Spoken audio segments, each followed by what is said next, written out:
Get autographed copies of New York Times bestselling author Cynthia Brian's books at www.starstyleradio.com. Get inspired and motivated to be your best self with Be the Star You Are, 99 gifts, and Be the Star You Are for teens. Buy cases at a deep discount to give away as gifts and premiums. Visit www.starstyleradio.com or call 925-377-STAR. 925-377-STAR. 925-377-STAR.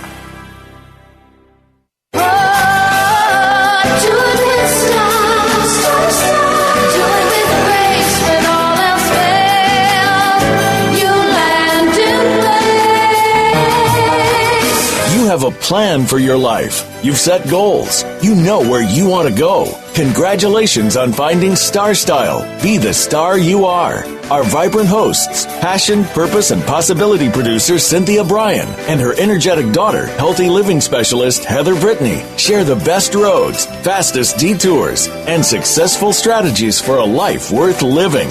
Reach your potential with their personal achievement coaching, miracle moments, inspiring guests, titillating interviews, and business bites. Be introduced to new books and innovative ideas that encourage you to live a positive, sustainable lifestyle while achieving your dreams. Ignite your power, make a difference in the world, and shoot for the stars. It's the Power Hour of living, loving, laughing, and learning. On Star Style, be the star you are. Lend us your ears. The party starts now. Never say never. Live your dream. Well, hello, Power Partners. Welcome to our informational playground. It's Star Style, Be the Star You Are, brought to the airwaves under the auspices of the Positive Media and Literacy Charity, Be the Star You Are. I am your host, Cynthia Brian, and always thrilled to be your personal growth coach here on the Voice America Empowerment Channel as I strive to seed, stimulate, and support space for your positive, meaningful conversations. The Miracle Moment is brought to you today by Be the Star You Are charity, empowering women, family, and youth for increased literacy, improved positive media, and by providing tools for living since 1999. Make a donation today at BeTheStarYouAre.org. And the Miracle Moment is from Oliver James. Why are you trying so hard to fit in when you were born to stand out? I think that is very clear of what our show is going to be about today, because Star Style is focusing on Hollywood. The 86th Academy Awards will be broadcast this Sunday, and we're going to talk about the nominations, the history, and give you some of my personal picks. A special guest will join us in segment 2. It is Samantha Geimer. She's going to share her story in her memoir, The Girl, as she reflects on the events of that one day that changed her life when she was just 13 and the repercussions that followed in the notorious Hollywood sex scandal involving Academy Award-winning director Roman Polanski. And then right now in our Health Matters, I am going to share secrets of the stars of how they get ready for the red carpet and the Academy Awards. How do they get in shape? Our health hero, Heather Brittany, is not joining us today because she's actually in training to be a bar method instructor. As you all know, she is very much into health and fitness and has been doing yoga and bar and other training techniques for many, many years, and now she will be an instructor as well. So many of the tips that you're going to hear today are from our very strong and slim Heather. So what are the secrets of the stars as they walk the red carpet in those glorious gowns and in those tailored tuxes?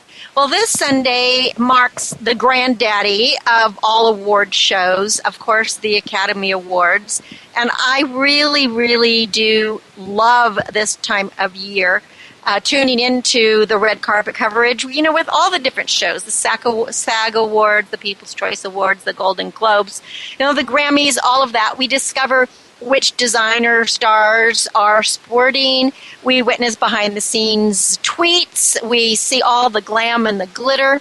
And, you know, people often wonder just what it is that celebs do to fit into those very beautiful body-hugging dresses. So some of this information is from nutrition colleagues who work with some of the A-list clientele, and they help them get into tip-top shape. And you can do the same for that big night, even though you may not have a personal trainer, as so many of the stars do. Now, first of all, it's really important to note that you have to be in it for the long haul. Even though we say this is going to be a quick fix and how to get ready in a couple of weeks, basically we are always encouraging lifelong healthy habits, and that's very important. So when you got to look great fast, so model and actress Molly Sims and Bone star Emily Deschanel, they advise just to be realistic. The goal doesn't have to be losing 10 pounds, but you can look as if you've lost a few pounds by getting extra sleep and fitting in some extra workouts. Now, I can testify to getting extra sleep as being really, really important, as well as a lot of water, getting adequately hydrated. When you wake up, you can see some instant results of fine lines being concealed and under eyes smooth and plumped if you drink a lot of water, and I always just put a little bit of lemon juice in it. Also recommended by the celebs is coconut water for hydrating, or even a liquid diet a couple of days before or after traveling, because that lets the body relax and prevents bloating. You want to steer clear of high sodium foods that would cause water retention. Don't have canned soups or anything that's canned, because there's going to be so much sodium in it. And of course, salt isn't the only culprit when it comes to bloating. There are some other tricks to fine-tune when you have just a couple of weeks to get ready for that big day. And that big day could be anything, whether it's a big meeting, an interview, an audition, an engagement, your wedding, a birthday, whatever it is that you want to look good for. So the first thing is to cut out some gas-producing vegetables. You probably want to, even though they're good for you, broccoli, cauliflower, they do reduce ballooning if you cut these out, because some of those, unless you eat them regularly, they can make you a little bit more gassy. Spit out the gum. In the world, it's believed that gum chewing can trick the body into thinking that it's eating, and that actually produces chemicals to break down food. However, in the absence of food, the acid can build up and cause difficulty with your digestion. Reduce excessive amounts of carbs, because 1 gram of carb can hold up to 4 to 5 grams of water. That, again, is water retention, and it bloats you. Incorporate foods that have a diuretic property, which help rid the body of excess water. For example, good foods for this would be asparagus and beets. People who have a harder time digesting red meat and chicken should reduce consumption during this time. White fish, on the other hand, seems to be well tolerated and easy to digest just by everyone. And, of course, getting those omega-3s, like from salmon, sardines, and those kinds of fish, mackerel, that is a really good idea, because the omega-3s, too, will also help with your skin. Eliminate protein shakes due to the concentrated amounts of additives that could be in there, which also would cause bloating. In other words, just stay away from any kind of additional protein or any powders that you're going to do. If you just want to make a shake that's out of yogurt and fruit, that's okay, but just don't add anything to it. Now, some of the stars actually have a few things to say. Gwyneth Paltrow, who is 40 and fabulous, and she was People's Choice of the Year last year for being the most beautiful woman on the planet, advises people to create muscle tone and boost their metabolism by moving more, because we sit around for too much of the day. And, we were doing a show about sitting, on how that for every 3 hours you sit, it's actually reducing your lifespan. So you want to try to stand more and move more. To avoid getting distracted from your healthy eating plan, Gwyneth says that you should always try to keep some healthy snacks nearby. And this is something that most of the celebrities and movie stars say, that if they have, some carrots, some celery, and anything that's hummus, things that are healthy, it will help them keep a balanced diet, and that's really the key to allowing yourself to be programmed for health. And then, of course, make sure that you give yourself a treat. She likes to give herself a glass of red wine every night, and then on the weekend she splurges because her idea is you got to live life too, and I agree with that. Now, Rebecca Romaine, she's in King and Maxwell, and of course she was also she's quite a famous IT model, and she's one of the Sports Illustrated former models, and also can be seen in this new 50th edition issue. She starts her day off with a healthy breakfast of plain yogurt, cereal with low-fat milk, decaf coffee to get rid of the extra pounds. And she always has a little protein in the morning and does not eat refined sugar. It's hard because she has a sweet tooth. So what she does instead is she grabs some yogurt and always a glass of milk, and she finds that that helps. Courtney Thorne-Smith from 2.5 Men, she's big on eating protein. It keeps her full longer, and it makes her body leaner. She avoids popcorn, pasta, and other carbs that make her feel bloated. And even though her snacks are high in protein, she eliminates sugary cookies, cakes, and pies. But she does keep like egg salad and tuna salad in the refrigerator at all times because that's a little protein, it tastes good, and it just gives her that boost she needs. Now, one of my favorite actresses that I had the privilege of working with on a movie a few years ago is Jane Seymour, and I believe she's about 60, somewhere between 60, 62. She's in Franklin and Bash.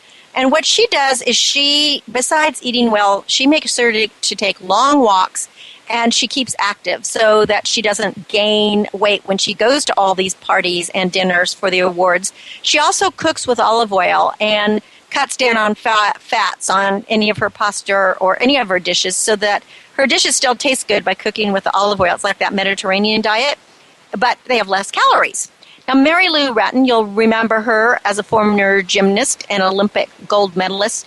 She advises that there's really no magic pill for losing weight. I totally agree with her. But what she's learned is she cuts out butters, oils, sauces, high-fat salad dressings, and any fatty meats.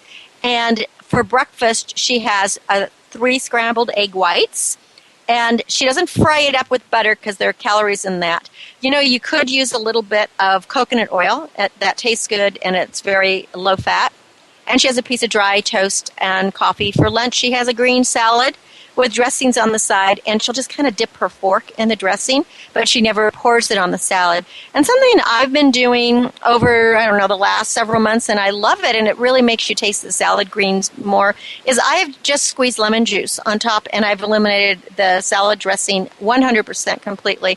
And I usually add a fruit to all my salads. So I'll have different greens like arugula and chard and mash and mustard greens, and then lettuces. And then I'll either put some blueberries or cranberries or fresh oranges or tangerines or even cut up mango and lemon juice, and it tastes really great. So, celebrities too, they have trouble resisting the urge to snack, but the key is to keep those midday treats healthy, maybe a handful of nuts, or again, some vegetables. Now, Beyonce, we all love Beyonce, and she absolutely is gorgeous. She says that she can lose her extra weight by dancing. And so she starts each day with a bowl of bran cereal. And for snacks, it's a sugar-free Jell-O made with diet lemonade. Now, I'm not a big fan of anything that has the word diet on it. So I would probably just squeeze some lemon juice in it. Martina McBride, the country music star, she turns to healthy snacking with foods such as hummus and whole grain bread, or she'll make some guacamole, and she likes berries of all kinds because they're so high in antioxidants, and again, yogurt or cheese and whole grain crackers. And her key is not keeping fattening snacks in the house. I think that is a really good point. If you keep healthy things around, you're going to grab for those healthy things. Kim Delaney, who's in Army Wives and NYPD Blue, she finds that if she adds 3 healthy between meal snacks a day, she can get rid of extra weight, and eating a bit more instead of less has helped her burn fat. Now, all of them seem to agree that drinking enough water is one of the most important, and it's probably the easiest weight loss secrets, and the celebrities really know it. Daisy Fuentes, who's a model, she constantly reminds herself to drink water all day long. And everyone kind of overindulges at the parties this time of year.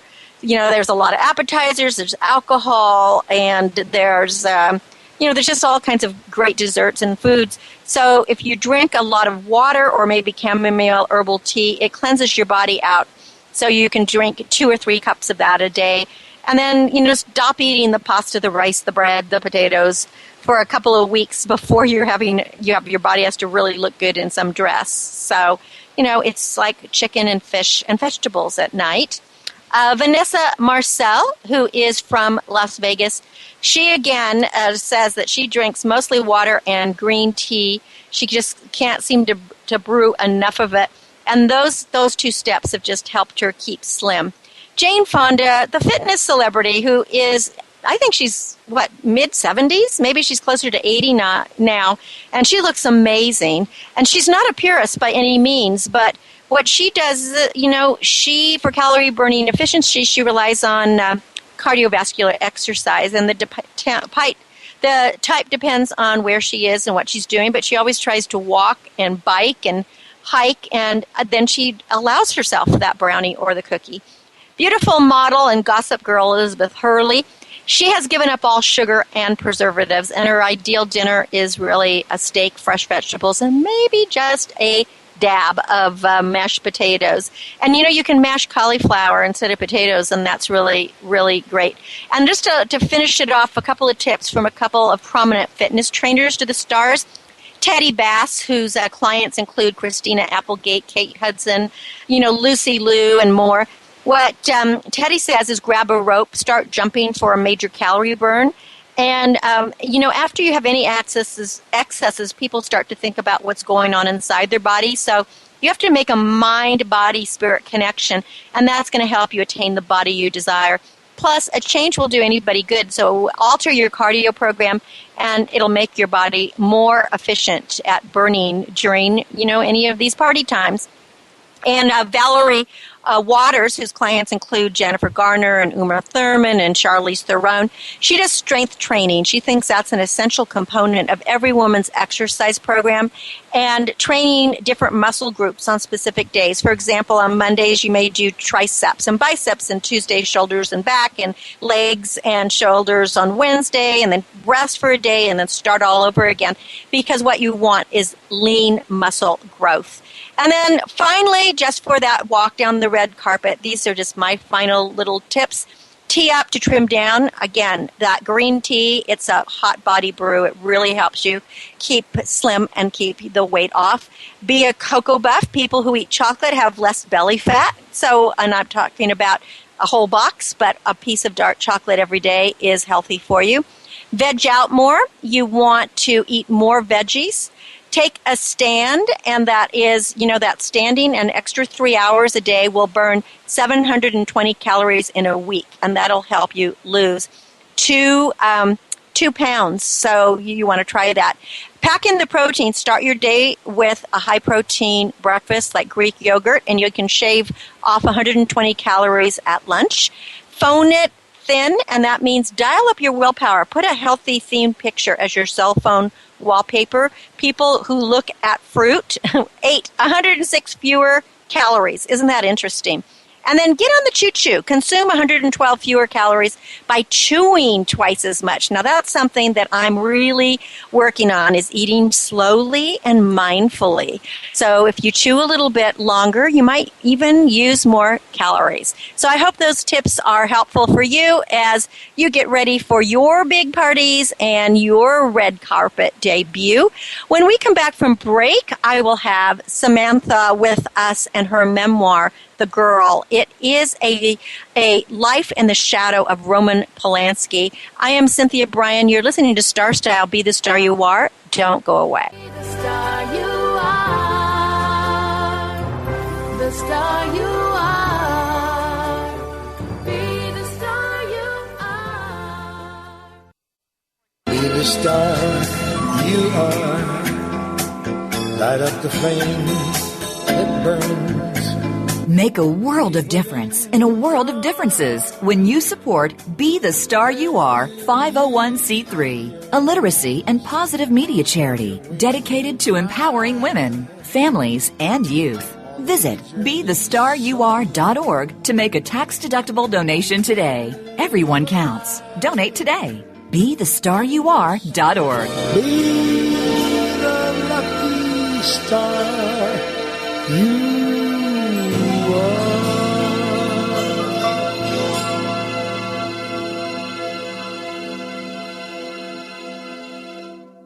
Are you seeking a dynamo speaker for your meeting, conference, or organization? Internationally recognized keynote speaker and New York Times bestselling author and lifestyle coach Cynthia Brian will bring her energetic expertise, passionate professionalism, and ebullient personality to your event. Hailed as an expert in lifestyle, women's issues, self-help, personal balance, leadership, media, gardening, and interior design topics, Cynthia Brian is a popular empowerment keynote speaker around the world, lecturing to audiences of 100 to 5,000. For rates and bookings, call 925-377-STAR, 925-377-STAR, 925-377-STAR, and visit www.cynthiabrian.com. When you want the best, book Cynthia Brian, www.cynthiabrian.com.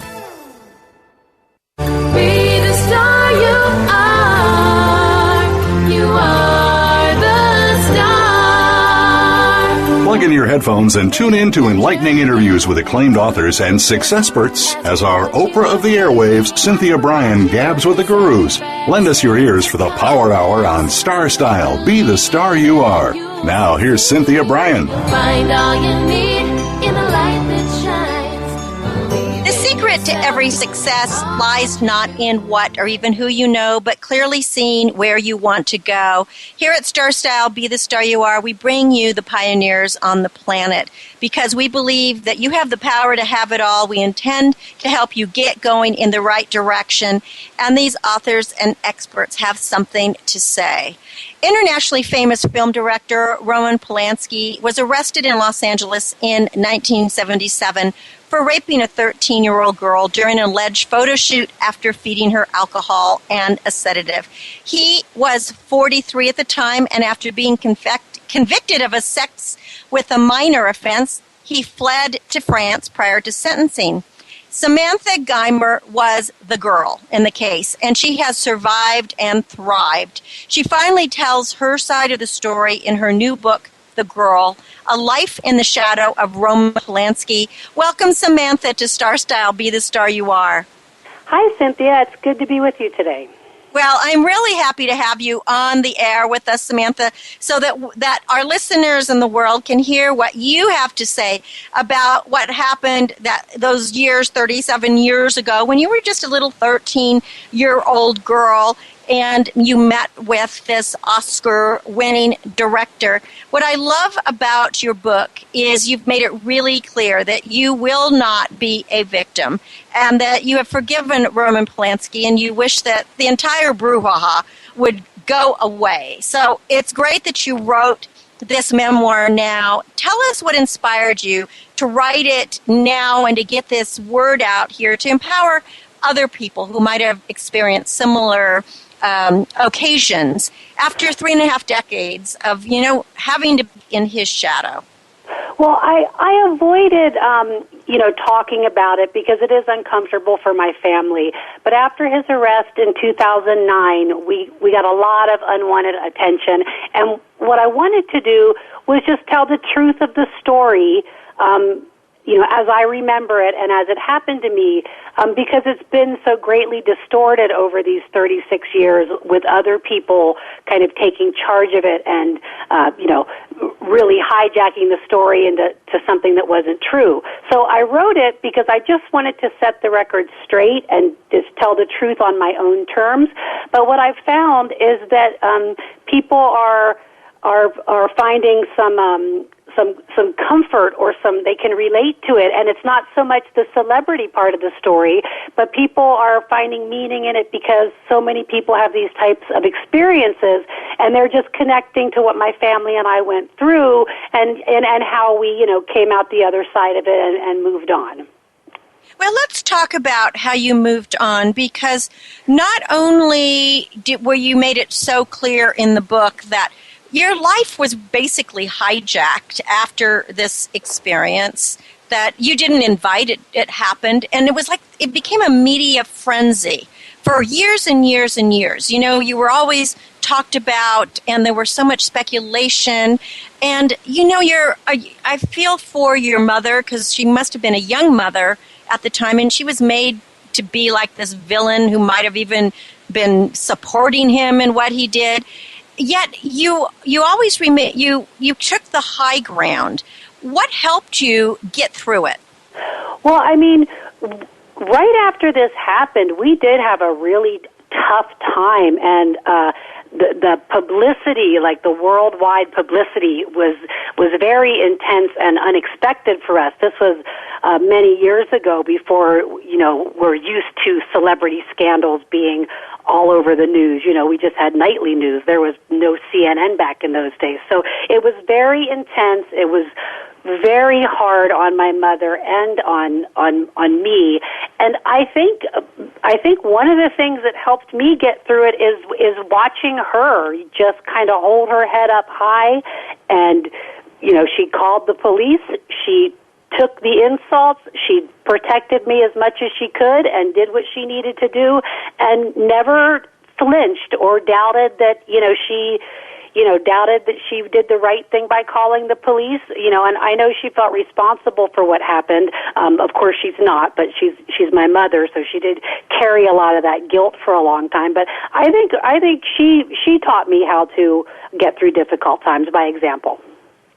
In your book, The Girl, A Life in the Shadow of Roman Polanski, you talk towards the end of the book about a documentary that recently came out. Maybe came out in 2009 or 10, called Roman Polanski, Wanted and Desired. And it seemed that you felt that this had more of the truth in it. And I did watch that documentary, and I thought, the justice system, it just sort of unraveled, and that judge that was presiding felt to me to be so unethical and so much in want of publicity himself that somehow what was happening to you and your family just got shoved under the rug. And it just seemed to be a terrible unfairness. It was Judge Rittenban handled it so poorly. It just really added to what was already a really difficult situation for me. And then to have the justice system kind of just fail you, on top of just trying to get through this difficult and embarrassing time, it was incredibly hard on our whole family. And the documentary, Wanted and Desired, that Marina Zinovich made, I interviewed, with her for that, and I didn't think much of it. But when we saw that movie and she finally laid out what we had all been through that none of us could explain, we were all so traumatized, and it was also confusing to see it really neatly laid out, and we could look at that and go, that's what happened. There it is, I couldn't explain it before, but now look at this movie, and there it is.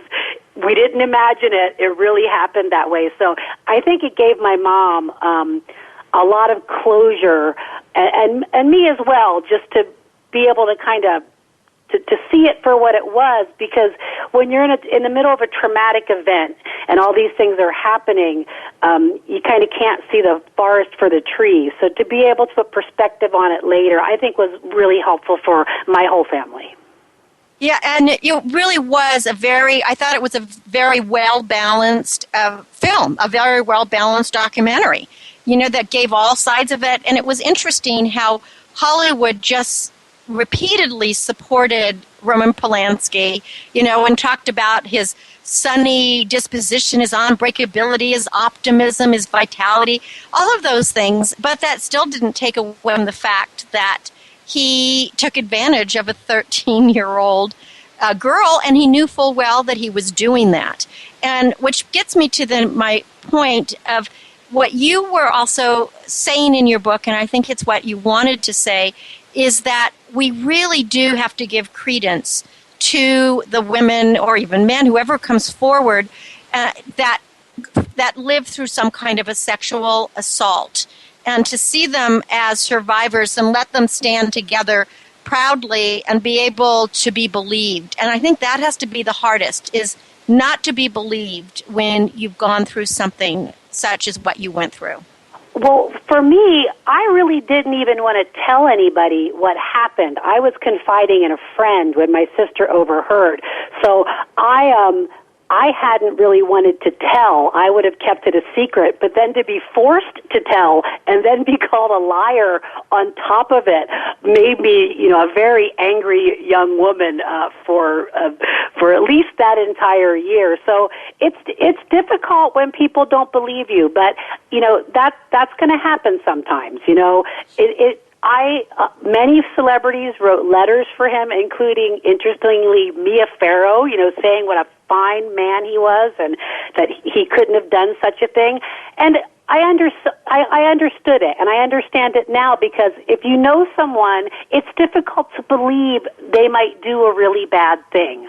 So you have to live with the fact that maybe at first or maybe forever, people won't believe you, or perhaps they think you had some responsibility. You could have done something different.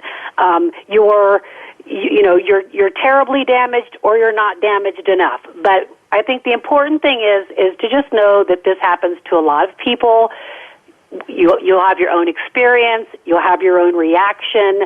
I kind of felt guilty, like, gosh, I was so stupid. Like, well, how did I get there? Even at 13, 14, I felt like I had been foolish, which is, I guess I was. But you have to work through all those feelings. And when somebody is victimized, don't put your judgments on them. Don't assume how they feel. And if they feel like, oh, I was stupid for being with that person, you can tell them, but maybe you shouldn't have been with that person. However, what they did is their fault, not yours. Like, nothing you did is justification for someone else assaulting you.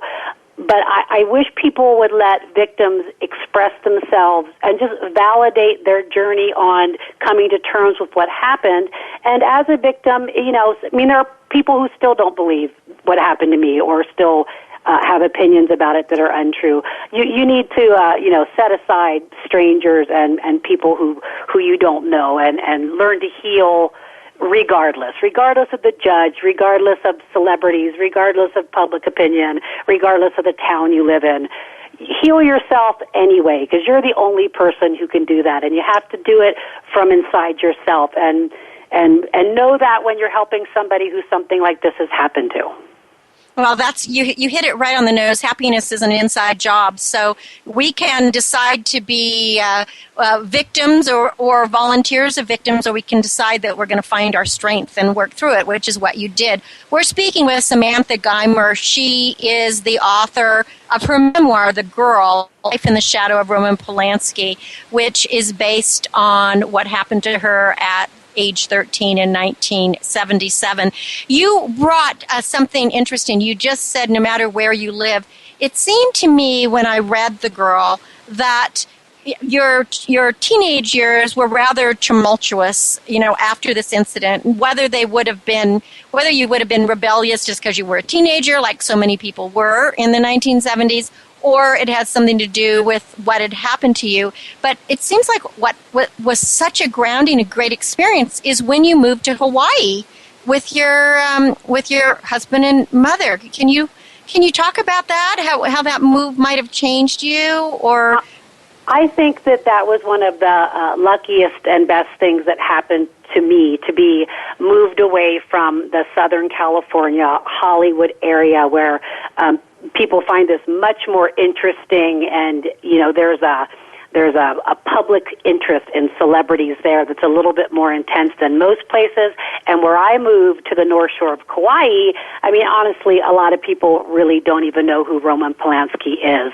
So they probably don't even have TVs. Some of them probably don't even care about television or movies. There's so much natural beauty there. That was more important, the soul. Exactly. And we lived in a very small town, and I think it would have been a lot more difficult to stay in the San Fernando Valley and be in that that environment. So I was happy to move away from an area where there might be reporters in the bushes every so often. And it did eventually follow me to Hawaii, but,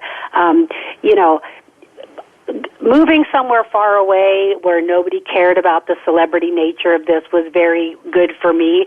But even when you live in a small town like, the young woman in Steubenville, I mean, we all have our communities, and the reaction of your family, your neighbors, your friends, that you have to cope with a lot of negativity sometimes, and that's not just for people in Hollywood or people who have been assaulted by celebrities. It's for everybody wherever you live. You have to when your community knows something like this happens to you, it's just kind of exposes you in an uncomfortable way. But that doesn't mean that you can't stand up and separate yourself from what other people think about you. I mean, you know what happened to you. You know your truth. Don't take the judgment of other people and put that onto yourself. You have to, I was lucky to walk away, but if you can't walk away, then, we all deal with our own circumstances, right? And you find a way through it wherever you are. Well, and I also believe that there's help out there if you start going into the guilt trip or putting too much on yourself, is that it's really important to reach out to a professional or someone who really can help you. It seems like your family lawyer, who wasn't even supposed to be on the case, for a short period of time, has become such a trusted advisor and such a friend to you and your family over the years, and really has fought for, your freedom to your privacy and to your life. And I was very lucky. I mean, I was very lucky to have someone like Larry, and of course, the support of my friends and family. But even the prosecutor, the District Attorney Roger Gunson, there was a lot of impropriety going on in that court. But Larry Silver and Roger Gunson, they were caring men who stood up for me and helped me. And even Detective Van Natter, I can remember the people who gave me a little bit of strength. And I think that's the most important thing to do, is realize that these kind of things happen all the time, and a little bit of support goes a long way. And working through your feelings of guilt or shame or anger, it's okay to feel those things, and you have to feel them to get through them. So, people don't tell somebody it's not your fault, just don't say that. Let them say it. You have to work through it. It's a normal reaction. And also, pull back your own judgment. You let people, if you know somebody who's been victimized, listen to them. See how they feel. Don't assume, whatever your own emotions are, and put that on the person you're talking to. Let them express themselves, and just, comfort them and encourage them, and just, give their feelings value, even if, at the time, I was very angry and very terrible to my mother and quite rude to my attorney. But they supported me and helped me get through that. So I think, my message in this book is, you can get through things. You can get better, and we should all treat each other with maybe a little bit more compassion and respect than we see sometimes, because people can be quite cruel, and it's absolutely. No fun, and also tolerance is just so important. And I think you said the most important thing is, when someone has gone through any kind of traumatic event, such as you went through, the key is really to listen. And I can't imagine how horrible it must have been for you and for other people who go through something similar, to have to retell your story over and over again in graphic detail. I mean, in the part where they cut your underwear up, to check for specimens and stuff, and to have to be so graphic about things, and especially at a tender age. I think that's very, very challenging. It was, it was really kind of humiliating and awful. On the other hand, definitely humiliating. It's funny because it has been 37 years, and I think I just finally started really understanding why, like, my mother had to call the police. Like, intellectually, I understand it. You know, I went through wishing she didn't do it, and the aftermath was so much more terrible than the event and the years of all this unwanted attention. And, you know, I knew, well, you have to call the police. That's what you do. But I suddenly started realizing just recently, like, you know, she wasn't going to let her trust be betrayed like that, and she wasn't going to let me be disrespected by him like that. And whatever we had to go through, she was really standing up for me. And I think that even though I was mad about it, somewhere on a subconscious level, I realized what she was doing was she was not letting me get, you know, used and abused, and, you know, she was putting her foot down and saying, no matter what we have to take, he's not going to get away with this. And it's just funny. It took me a long time to really come to terms with that, which is I guess, you know, you never stop learning. Well, you have 3 children of your own, and when you reflect on how your mother responded, do you have any idea how you would respond to something happening to one of your children today?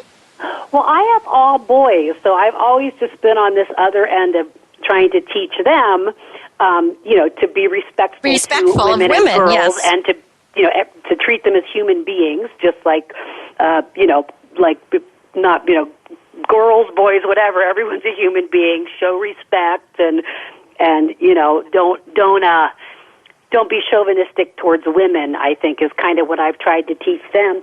I think for me, I might think very carefully about approaching the authorities and how I dealt with that. Say I did have a daughter or one of my sons was abused. I mean, I would certainly call the authorities and make sure the person who did it, you know, faced the charges, and to prevent them from doing something like that again.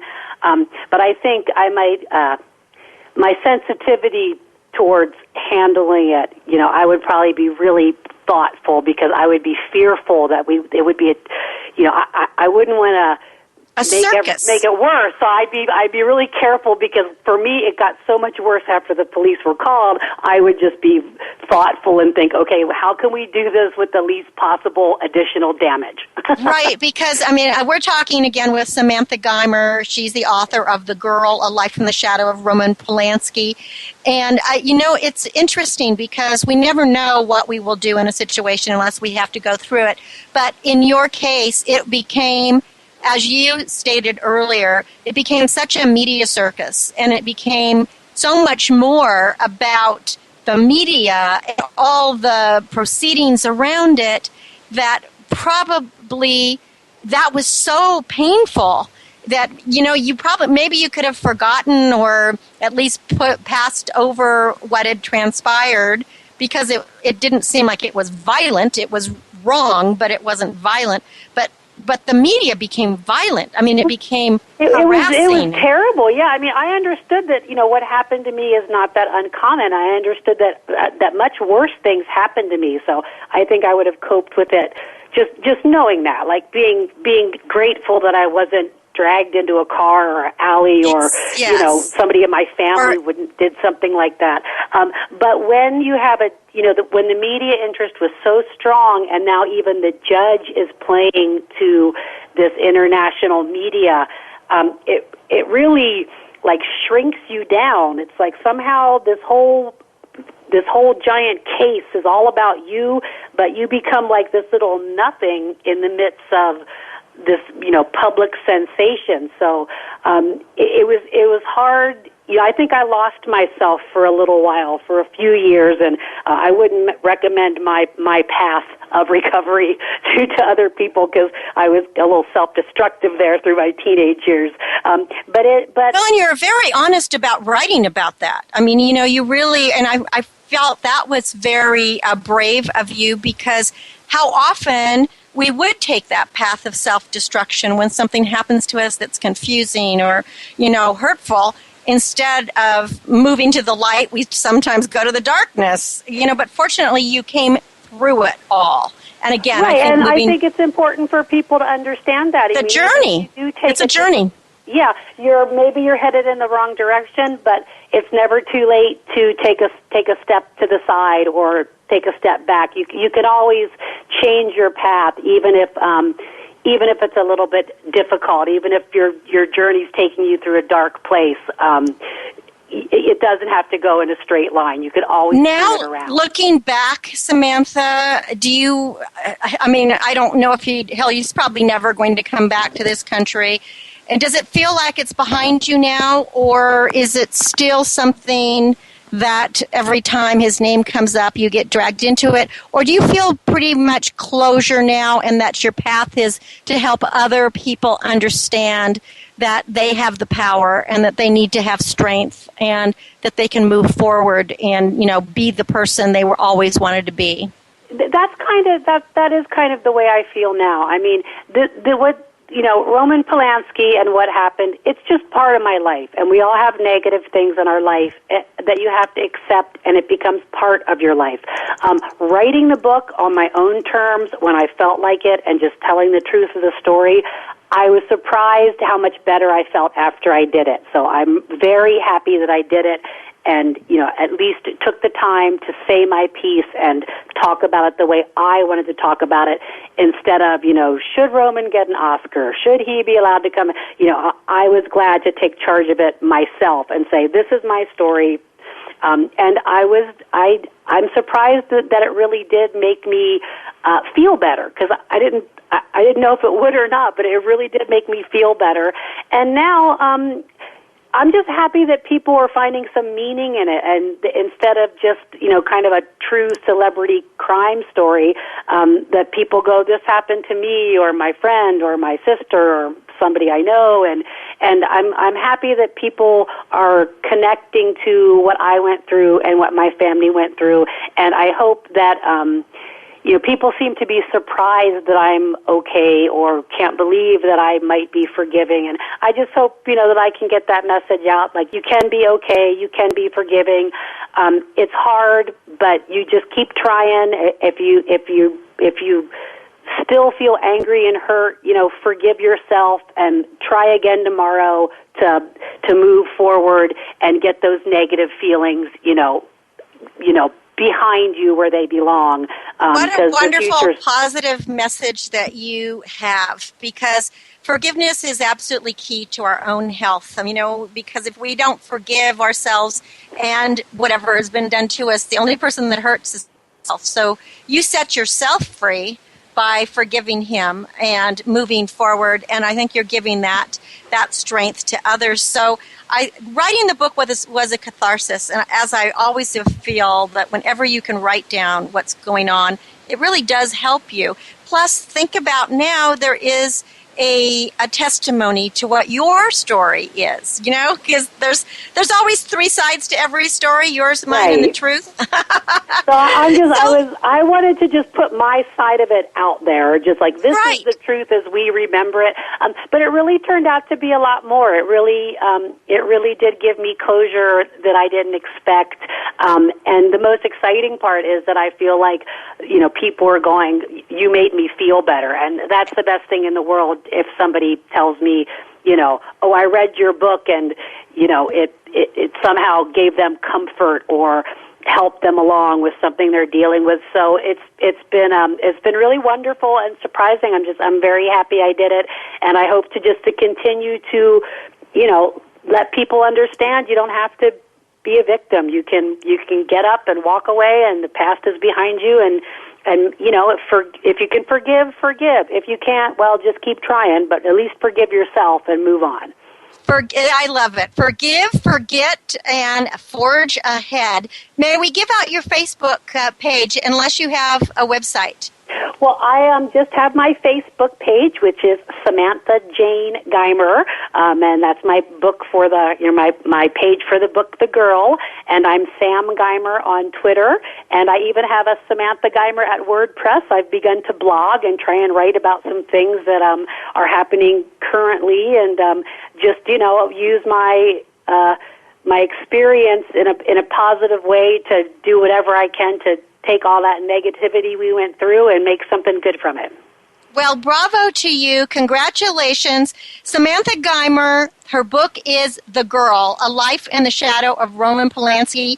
It is her story as well as inspiring, motivational tips on really how you do not have to be a victim. You can move forward, find the strength, forgive, and forge ahead. Thank you, Samantha, for gracing our airwaves with your presence, and keep moving forward and keep helping other people, because you are not alone. As we know, there are thousands of people that go through this every day, and they need to have someone that has been there, done that, and is come out a survivor. And you are a survivor. Thank you so much for having me on your show, and the same to you. Continue to keep up the good work, and I appreciate the opportunity to talk with you. Thank you so much again, Samantha Geimer, The Girl, The Life in the Shadow of Roman Polanski. Pick up a copy and check her out on Twitter and Facebook. When we come back from the break, we're going to talk just a little bit about the Academy Award nominations. I'm Cynthia Brian. You're listening to Star Style, Be the Star You Are. Back in a bit. Be the star you are. The star you are.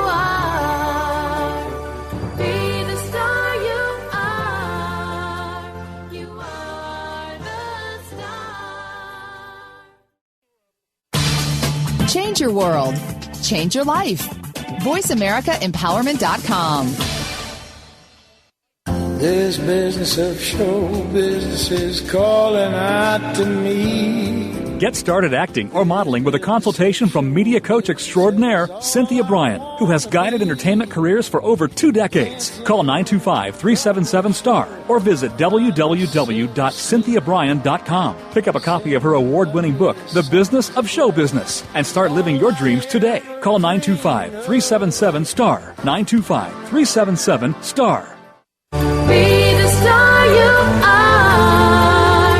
You are the star. Pump up your energy and jumpstart your dreams with positive, life-changing interviews and star-studded conversations on our award-winning program, Star Style, Be the Star You Are, hosted by the passion, purpose, and possibility producer, Cynthia Brian. Now, back to the Power Party. Find all you need in a light that shines.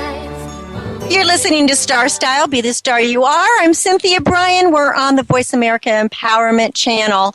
Now, far from the eagerly anticipated and globally televised event that it is today, the first Academy Awards took place out of the public eye during an Academy banquet at the Hotel Roosevelt in May 16th, 1929, where the guest tickets cost a whopping $5, and it was a long affair filled with speeches.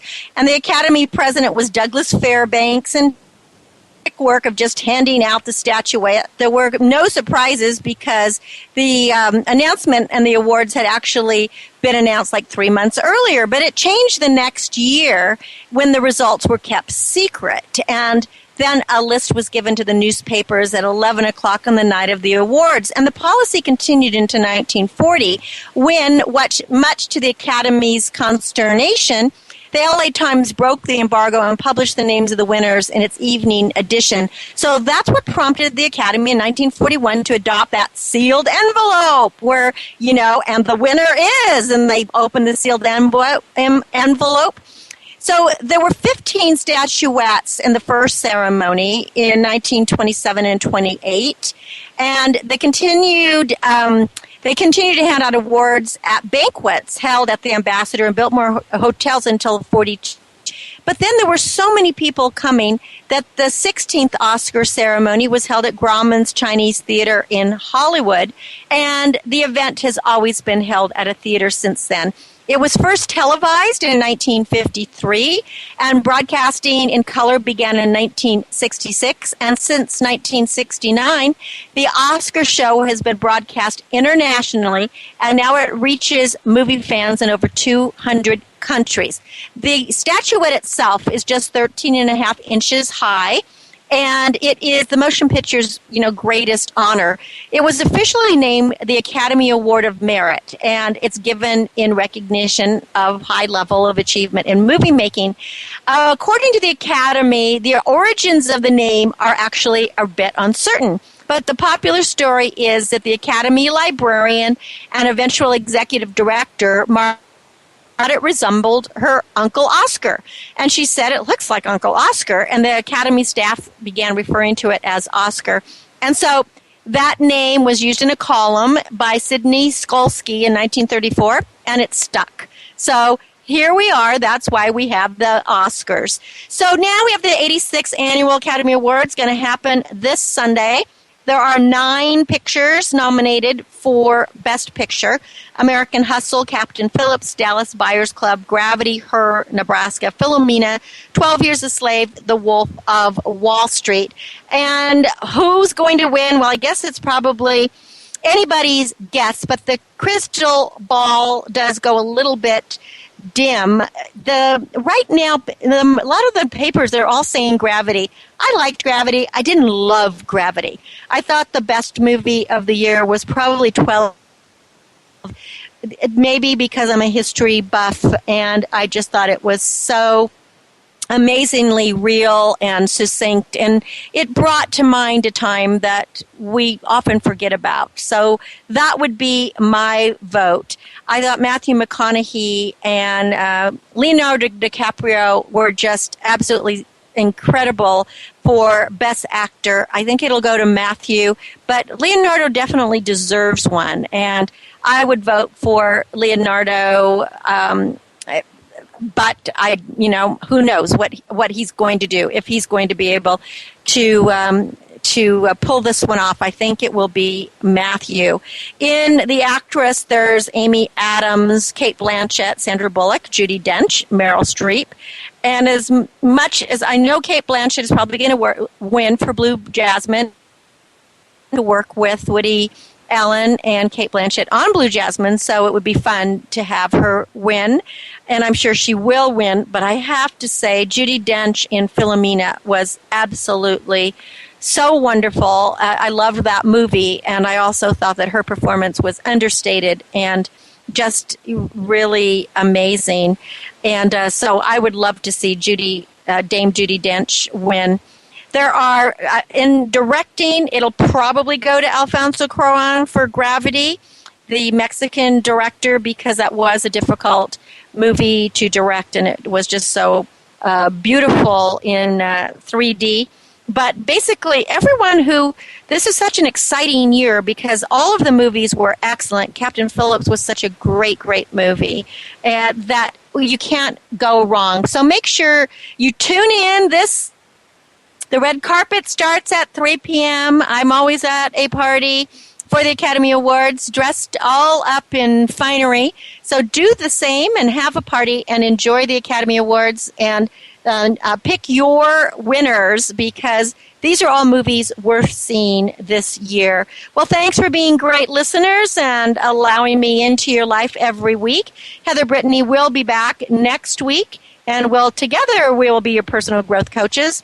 For more information about Star Style or getting a coaching for acting or media, call 925-377-STAR, or you can email me, Cynthia@star-style.com. Make a donation to the charity Be the Star You Are. Go to BeTheStarYouAre.org. My aim is always to encourage, inspire, inform, amuse, and motivate.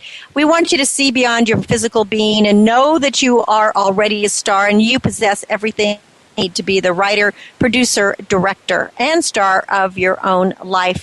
Until next week, when we celebrate again, remember that love always wins, kindness always prevails, and smiles will keep you happy.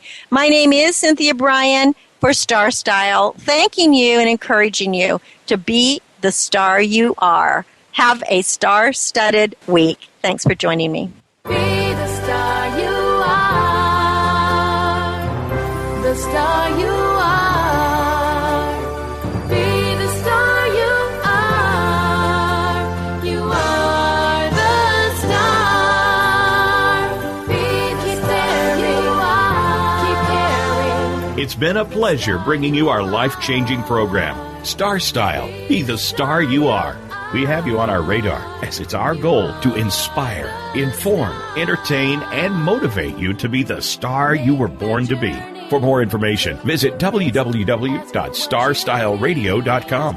And to make a donation to the charity, go to www.bethestaryouare.org.